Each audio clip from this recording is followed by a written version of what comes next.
السلام عليكم. واجب عليا انبهك واحذرك من اللي بيعملوا التطبيق ده التطبيق اللي بيعمل محادثات واتساب الفيك. الغريب ان التطبيق ده قديم قوي، بس معرفش ليه بقى في ناس كتير بتستخدمه اليومين دول، وللاسف بيستخدموه في حاجات مش كويسه. وانا طبعا مش هوريلك شكله ولا اعرفك اسمه، بس اعرفك المحادثات دي بتتعمل ازاي عشان لو جاتلك حاجه منهم ما تصدقهاش وتبقى عارف هي بتتعمل ازاي.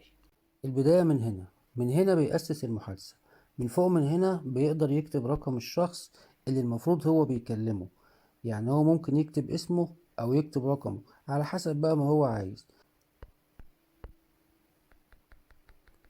وليكن مثلا ده الرقم اللي هيكلمه، ويقدر برضو يحط صورة. طبعا هيجيب صورته اللي هو حاططها على واتساب عشان تبقى محبوكة يعني، وانت تصدق ان هو فعلا الشخص ده، او فعلا ده الواتساب بجد مش فيك يعني. ومن هنا يقدر يحدد الحالة بتاعته متصل الآن أو مخصصة. هنا يقدر يحدد الوقت اللي هو بيكلمه فيه، بس غالبا كله بيعملها متصل الآن. يضغط حفظ ويبدأ المحادثة. يبدأ بقى يكتب.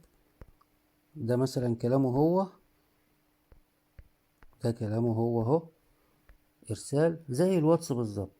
وبعدين يضغط على الرسالة عشان يعدل عليها، يخلي الحالة بتاعتها مقروءة. ممكن يعدل على الوقت بتاعها برضه زي ما هو عايز. وبعدين بقى يخلي الشخص التاني يرد. ده الشخص التاني اهو، الشخص التاني. ويضغط على العلامة الخضراء دي ويضغط ارسال عشان يبقى كلام الشخص التاني. ويقدر بقى يخليه يقول اي حاجة، اي حاجة هو عايز الشخص التاني يقولها. اهو زي ما انت شايف، يكتب ويخليه يقول. ولو عايز يغير بقى الكلام له هو، يضغط برضو على العلامة دي ويضغط ارسال. وفي اي وقت لو عاوز يعدل على اي رسالة منهم يضغط عليها، ويقدر يعدل على كل حاجة فيها. حتى ممكن يبدل من الشخص اللي قالها، او دي كانت هنا اتنقلت هنا، وبعدين يصورها ويبعتها لحضرتك. اللي عايز اقوله لك، مش اي حاجة زي دي توصلك تصدقها. اللهم بلغت، اللهم فشل. تحياتي.